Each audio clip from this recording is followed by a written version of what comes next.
Welcome to the Faith is Not Bind podcast. I'm Sarah Devonier, and we're here in the Washington, D.C. area. Today we're talking with Emily, and we have had one other episode about this, but I'm pleased to be able to try and fulfill some requests that people have had to talk about some sensitive issues, one of them being people's struggles with pornography. And so we really appreciate Emily being willing to share that. It's something that we need to understand better and to talk about maybe in different productive ways. So Emily, thank you for being here and being willing to share. Thanks for having me. So you are a mathematician. Mm-hmm. Will you talk about what you love about numbers and math? Oh boy, what do I love about numbers and math? Please don't say you don't love it, because no, I do. I think it's less about numbers and more about problem solving. So I think it can be really exhausting when I have a problem that seems unsolvable and I work on it for hours or days, but when I am able to solve the problem, or when it clicks in my brain, there's just like it's like an adrenaline, rush, So well, what do you love about that clarity of the problem that's newly solved? I think probably at the root of it is like that I like to know that I can do hard things, or things that I thought were impossible. I thought this problem was unsolvable, or that I wouldn't be able to solve it, and then I was able to figure it out. And it's like such a good feeling that you're kind of like, okay, throw another one at me, so that you can. Yeah, you can. I love that. You should be a mathematician. I can tell. We'll come back to this idea of problem solving and solving problems that are difficult. You had some early experiences that were difficult. I think that caused problems that are very difficult to solve. Would you just share whatever you're comfortable with, talking about some of your early experiences as a child? Yeah, so when I was pretty young, I experienced some childhood sexual abuse, and that was, I don't think I didn't really process it, right, because I'm a child, and I didn't tell anyone about it, but it bled into my life in lots of different ways. And one of those ways was that I was exposed to pornography. And I think a fact that many people don't know, or I don't know, maybe people do, but a lot of people, if they've experienced sexual abuse as children, the pornography that they view directly correlates to it, and it's like a way of trying to process what's happened to you. So that was something that kept, in addition to all of the regular lures of pornography, that was something that continued to draw me back to it. Right. Again, I like how you said that there may be things that people don't know, don't understand about it if they haven't experienced it. And we do really want people to be able to have some understanding. Yeah. What did that early exposure to those things, how did that affect your relationship with God, or maybe your understanding of Him? I think when I was first exposed to pornography, I think I knew it was like a bad thing, but I don't think, the correlating piece of masturbation, I don't think that I knew that that's what was happening.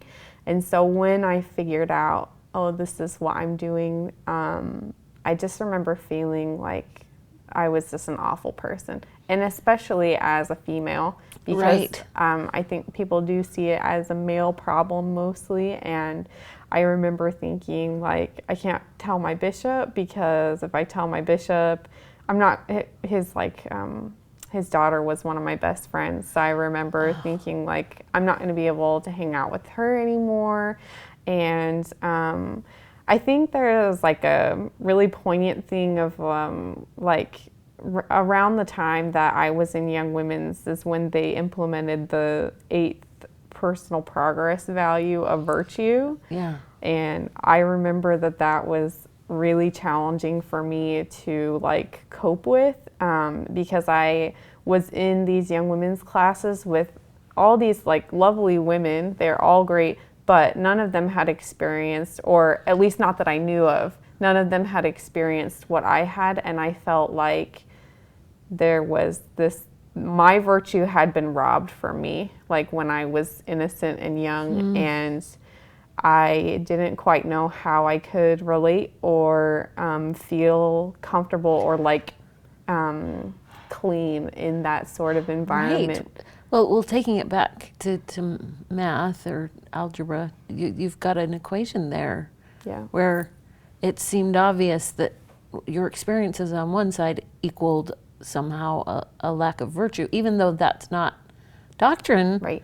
That's how it felt. Right. So as a young woman feeling so alone, what did you do to move forward, especially with your friend's dad as your bishop? Well, I didn't tell anyone for a long time. It was kind of this thing I kept inside of me, which I think is the case for lots of people. Yeah. So it wasn't until I was in college that I had like this. I had a really great bishop who I had talked to about a couple of different like issues, and he was just really understanding. And so I talked to him about my problem with pornography, and I remember I felt so free afterwards. Oh, yeah. But it was a mix, because I felt like I felt like everything is going to be better now. This is all going to go away and be taken care of. And it wasn't that way. I had been like in therapy for a couple of years, talking to a counselor about it. And I continued to like go to church activities and be active in church, and tried to read my scriptures and pray, but the problem did not dissipate. Yeah, the problem wasn't solved, which you were saying at the beginning, you like problems that are Right. hard to solve. But this is one that in your personal life, to be able to apply that, I want to do a little bit of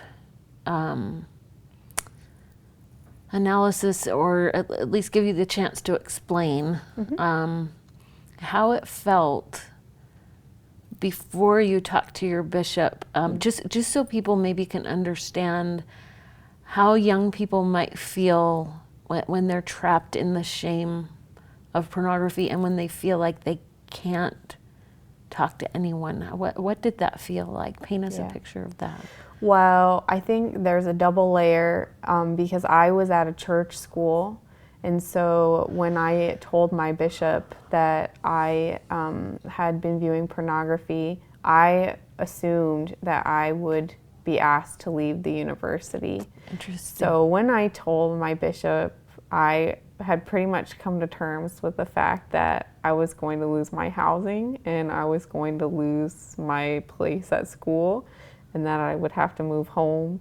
And like my home life at that point was less than ideal. So there was a lot on the line. But I think before I told him, I mean, those were all like legitimate concerns for me. And then, I think it just was really, really lonely. And I mean, pornography thrives in silence. So I think, not having anyone to talk to, I told myself over and over again, this is the last time, I'm not going to do this again. And I'm going to get over this. But generally, that doesn't usually work for people. Did you feel like you needed to just use willpower and get over it yourself? Yeah, I thought that would be the right solution. And I mean, sometimes it helped, sometimes willpower or white knuckling it was a thing that worked, but in the long run it didn't. Yeah, so you talked about feeling at least freer, even though it was more difficult than you expected, at least freer after talking to your bishop. What gave you the courage to talk to your bishop? I think I think having already, I think he had shared on, it was Father's Day, and my bishop spoke in church. And everybody in church on Father's Day always speaks about like how great their dad is, you know? And I think for people who don't have that relationship, Father's Day is an extremely hard day to be at church. And so my bishop got up and talked about how like his father had been a really difficult person to get along with, and how they'd had some issues with mental health in his family, and he didn't have that same feeling towards his dad that other people might have been sharing over the pulpit.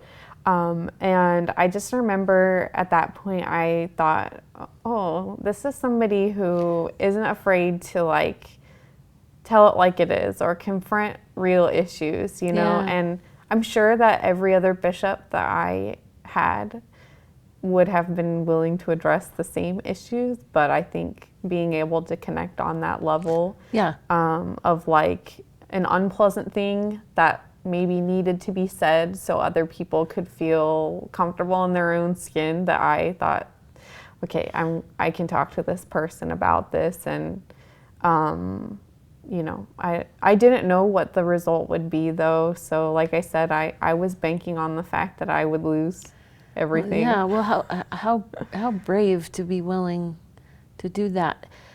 What did you learn doctrinally, maybe through talking to the bishop or maybe otherwise, that helped you see your part in this, and that maybe there were some things that weren't your fault? Well, I mean, going to therapy was like extremely helpful for that. Doctrinally, I think, so after I talked to my bishop and things didn't change, there was like a long period where I was pretty depressed, and I felt like for some reason this solution that other people have been promised, that like the atonement will help them get over this, for some reason it's not going to work for me, because it isn't working for me. And anyways, I just went through like a really rough period of depression, and so bad my ward had 8:30 church at the time, and I couldn't get out of bed in the morning to go to church. So I would go to another ward later in the day and take the sacrament.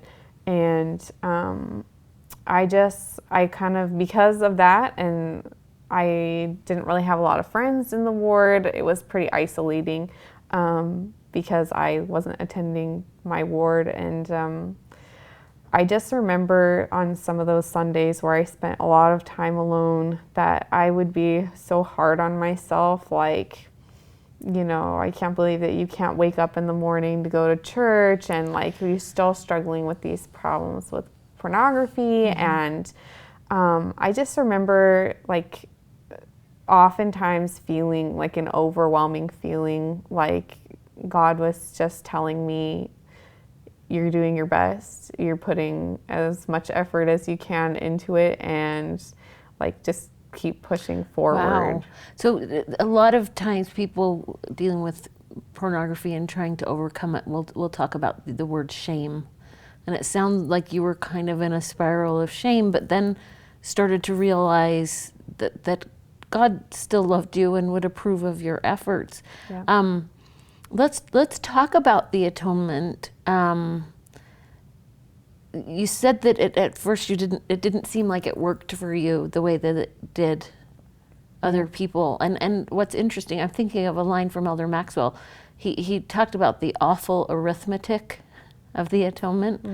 And he meant it in a different context, but with you as a mathematician, I'm just thinking part of the awful arithmetic of the atonement is maybe us figuring out how it can be plugged in to the equation. And sometimes that's awful because we don't know how.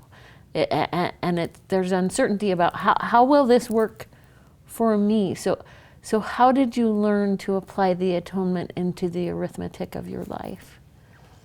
I think just a lot of trial and error. I mean, I think pornography in particular, like everybody's motivations for using it, right? The things that they're using it to cope with, it's all very individual. And so I think there isn't a one size fits all for like, you know, ceasing that use. But I think there are a lot of like common helpful solutions for lots of people. But yeah, I mean, I think for me, talking to my bishop in like lots of detail about it was less helpful for me.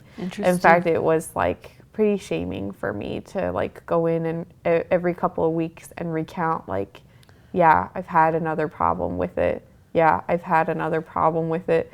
So I think for me, and my bishops worked with me on that when I would tell them like this isn't really helpful for me right now. My bishops. So you were honest with them and saying that's not as helpful. That's great. Yeah, I think at first when I started talking to my bishops, I wasn't. I just like thought this was the thing that I had to do, but like the one size fits all approach. Yeah. Mm-hmm.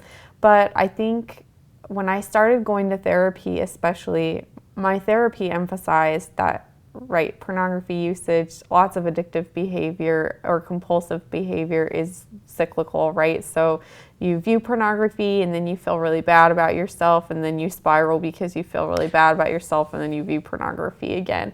And so in therapy, the emphasis was, that you're going to, if you view pornography, you just move on, you view pornography and you say like, okay, I made a decision, like, how do I feel? Or do I like what I just did? No, this isn't in line with my values. Evaluating yourself rather than shame. And I noticed that you switched from addictive behavior to compulsive behavior. And I think it's important that we look at this as a compulsion rather than an addiction. And that's what a lot of therapists are saying now. Yeah. So what did the role of Jesus Christ's atonement become in this process, in this problem? What did it become? Yeah, how did you apply it, or how does your relationship with him shift? Yeah, so I think, well, I think I was still really struggling with trying to get out of the problem, but I had become less shaming of myself about it.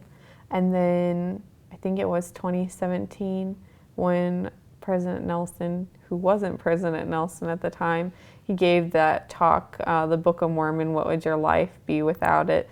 Or Where Would Your Life Be Without It? And he made a promise in that talk that he said that if you read the Book of Mormon every day, it would help you overcome the mind-numbing plague of pornography. Yeah, I remember that. And I had been trying to read like a couple of chapters of the Book of Mormon every day based on what my bishop had asked me to do.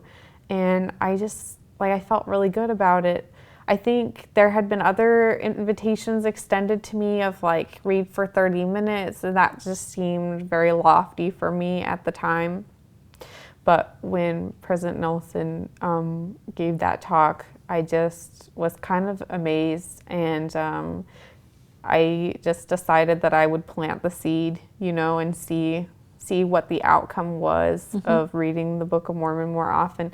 And so I tried to make it a more regular habit, and I just felt like I felt in a better place mentally, emotionally, spiritually, and I felt like temptations didn't come up as often, and when they did, that I was better able to handle them. And so last year in November 2018, I made a goal, because my birthday's in November, so I set a goal on my birthday that I would read the Book of Mormon every day for a year.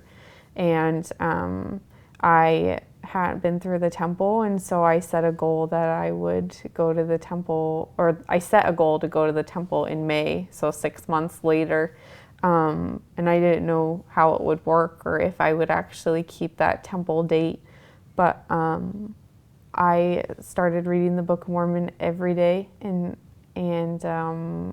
I had zero. I mean, I certainly had temptations, but I had zero problems with it after Wow.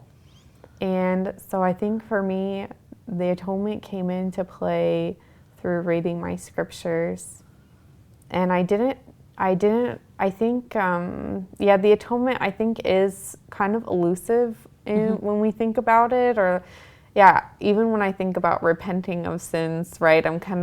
I know there have been like formulaic things put out about like, you say sorry to the people that you've harmed and Right. you pray to God for forgiveness. And I think all those steps are good, but I don't know that there's, again, a one size fits all for every situation. And so it makes sense to me that there isn't a one size fits all for healing with the atonement. And so for me, I'm sure, I know that like the therapy that I did, the fact that I told people about it or told bishops, was open and, had people that I could turn to for help. I know it all helped, but I think ultimately the thing that helped me to stop was reading the Book of Mormon every day. And I have like a really strong testimony of it. Yeah, it's so terrific. And the Book of Mormon is another testament of Jesus Christ, but it reminds me of another quote from President Nelson where he talks about you can have the power of the Book of Mormon in your life. And when talking about the Book of Mormon, that word power, you were empowered. And where does that power come from? From Jesus Christ and his atonement. Yeah. So when is your birthday? November 21st. So a couple weeks. Yeah, it's November, and happy birthday. Thank you. And congratulations. Thank you so much for that example and for the inspiration.